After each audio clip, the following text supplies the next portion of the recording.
Okay, let's bring in Bada Kimtunde Johnson. He joins us now. Bada, good to have you around. I haven't seen you since Nigeria failed to qualify for the 2017 AFCON. Welcome. What got you talking after seeing that game?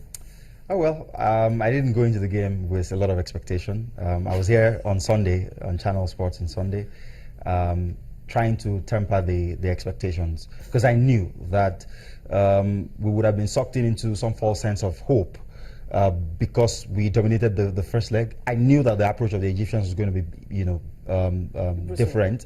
They were going to be on the front foot for the most part. They created the better chances. They deserved to win the game. We can have no complaints whatsoever, other than Victor Moses hitting the post.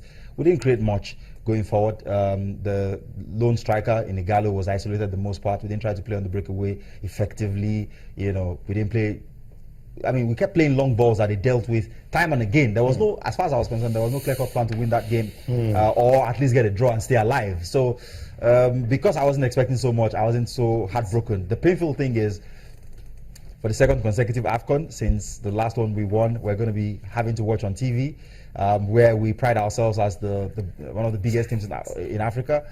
It's not just good enough. It is what it is. It's not good enough. Not good enough, even for our players. Dion won't be at the Cup of Nations.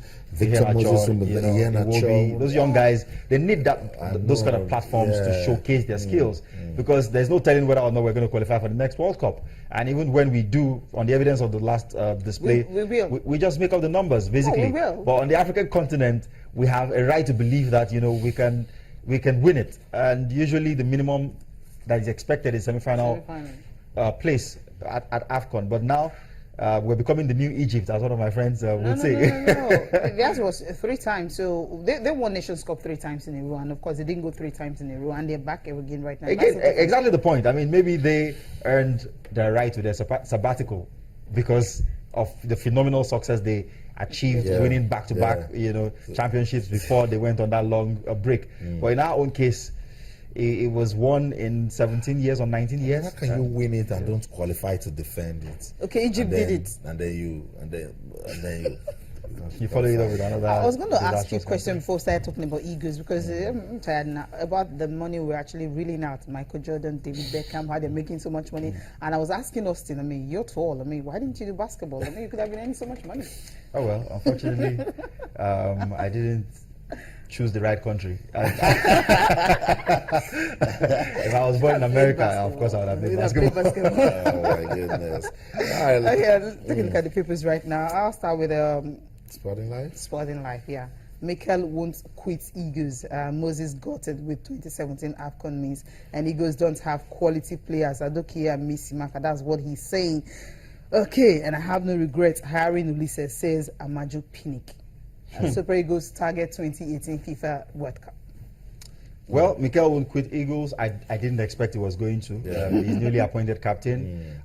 He probably needs the Eagles more now than the Eagles need him. And his game has improved. Yeah, of course. Under Hidik, he's been playing, really well, playing regularly, and I think that giving him that band means that he can become a bit more responsible. He can take a lot more responsibility and lead. And I look forward to having him, lead the young team going forward. He's got bags of experience. He's played in Europe, But for even his club career, if Hidik goes out of Stamford Bridge, there's no telling whether the new manager, is going to give him playing time. So that his national team manager means that he's got a higher profile. Skipper rather means that he's got a higher profile out there, and probably is able to negotiate a better deal when he decides to quit Chelsea. The part that worries me is Amaju Pinnick saying he has no regrets hiring Sunday Oliseh. They say if you don't learn from your past, it means that you would make the same mistakes over again. There's no rationalizing or trying to legitimize hiring Sunday Oliseh. Or putting the man in a position where it was impossible for him to work. He's got to own up and take responsibility for the failure. That's right. I mean, you can't say that you have no regrets for what happened, because Nigerian football sort of, took a knock at the minimum, if you're putting it mildly, from all of that unnecessary episode. We knew Sunday Oliseh's temperament. We knew his kind of person. We knew who he was. We went ahead. I thought in the negotiations, Amaju sold Nigeria short in a bit of way by conceding so much ground to Olise, allowing him to live outside of the country. Yeah. You know, allowing him bring a PA who was on 600,000 naira a month salary when you are near bankrupt. There's no sustainable revenue source for the NFF. Yeah. And then you have a huge wage bill, which means that you can't pay salaries for 6 months. Anywhere in the world, if you don't pay an employee for half a year, it has a right and reason to be disgruntled. You don't expect the man to keep showing up for work, even going as far as paying, you know, for the feeding of his team at Chan. And you say you have no regrets. You played an active part in the fiasco, so he's got to take responsibility. Because if he says that he's not going to resign, it means that there's a high propensity he would repeat the same mistakes all over again. He's got to hold his hands up and say, sorry. See, if you say you are sorry, you're only saying that to placate Nigerians. If you say you have no regrets, the first thing is you admit that you've made mistakes and then you apologize. To say you have no regrets means that you don't If you have exactly a chance, you can do that. exactly you do exactly the same thing again. Over and over again.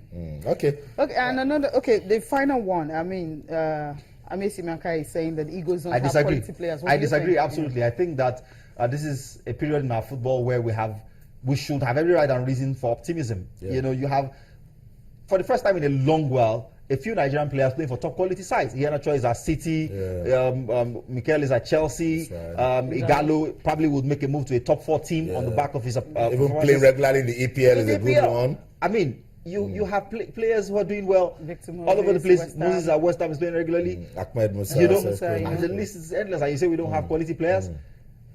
I mean, Okay. that's obviously not true. I think we have quality players. We didn't even mention Alex Iwobi in Yeah, in Arsenal. you know, so they're quality players. Just how to use You these haven't players to found get a results. way Yeah. to get a structure in place in the Consistency, national yes. team to get the best out of those players, to provide a platform on which they can thrive. You know, right. having so many good players doesn't guarantee success. You know, you've got to be able to put them together in a unit that works, and that we haven't been able to do. To start with, you've had how many managers in the last 1.5 years? You get three managers. Three to get 2 managers. points. 3 managers, and Get 2 points. you expect that, you know, No. you're going to get the best out of those withdrew. players. We actually got 5 points Old because story. Jad withdrew. The current table says we have just 2 points. Okay, Complete spot. let me put a smile on the faces of Nigerians. Come on, let's smile. The NFF says 2018 World Cup is the attention now. 2017 AFCON Miss, front page of the Complete Sports newspaper. Eagles beg Nigerians, so they're begging as NFF plan World Cup friendlies. So they're talking. Let's see ways we can keep the team busy. Pinnick, I won't resign as NFF president. Dalong, that's the Minister of Sports, apologizes to Nigerians over AFCON failure. I'll take what he said, and I quote, Nigerians cannot accept any reason for failure from anybody, so we either deliver or we give way to those who can deliver success. Absolutely. So who is the minister talking to? We don't really understand. Yeah, Well, if you those feel, words. What do you That's the think? meaning. personally, I feel that the whole thing is an unnecessary charade. I think that we could have organized ourselves better. To start with, you don't put a manager on 5 million a month when you have no sustainable revenue source in the first place. Is that so? I mean, how are you going to pay that money? And now I hear talks of a foreign manager. How are you going to pay the money? So let's stop all this building castles in the air. Real. You see, if you can't White afford elephant budget. something, don't go after it. Oh, okay. In the first place, I thought that Olise's salary was overbloated. For someone who hadn't managed at the top level, 5 million in this country today against the economic situation. In fact, the best of hands in the corporate Nigeria don't earn that much. And that's the truth. But this is a coach of the super. It This is doesn't a coach who matter. hasn't coached Nigeria. a It first doesn't team. matter. The only reason you would agree to such an overgenerous salary or wage bill is if you have the capacity to pay it without hurting yourself. So you wind up in a situation where you can't pay salaries for 6 months and you expect to be able to build anything positive on that. It's never going to happen. So it's better for you to say, oh, we can only afford a manager at 2 million a month.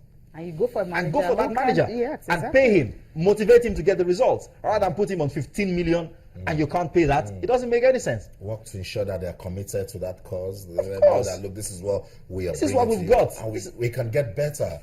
Absolutely. That's how to run sustainable systems. That's how people run companies. And I don't know what the NFF is doing really. Now you say you're going to look for a foreign manager.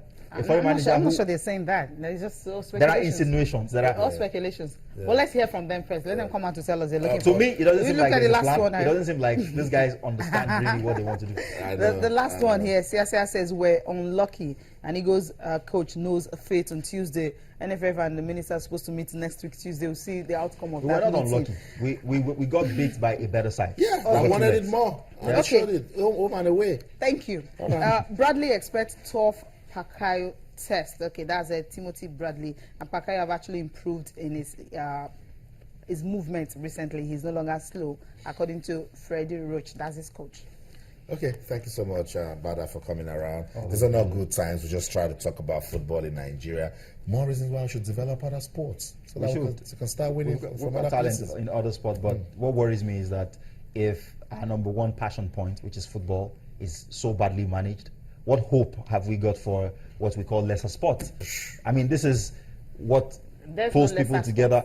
I mean, but you know what I mean. This is the number one sport, and we manage it so shabbily. Come on. I know. Okay, they should try what know. table Let's tennis, leave it. AFN, and all of them are actually doing. They're doing better job. let's leave it. NFF, you can learn from them. Well, thank you so much for being part of the program. I'm Cecilia Amogbe. Always a delight to have you join us to talk sports. Let's keep the conversation going on Twitter. It's channels_sports, and on Facebook for channels-sports. I'm Austin Okonakwan. We'll be back again tonight to talk some more sports. But until then, in everything you do, remember, let's keep talking sports. Bye for now.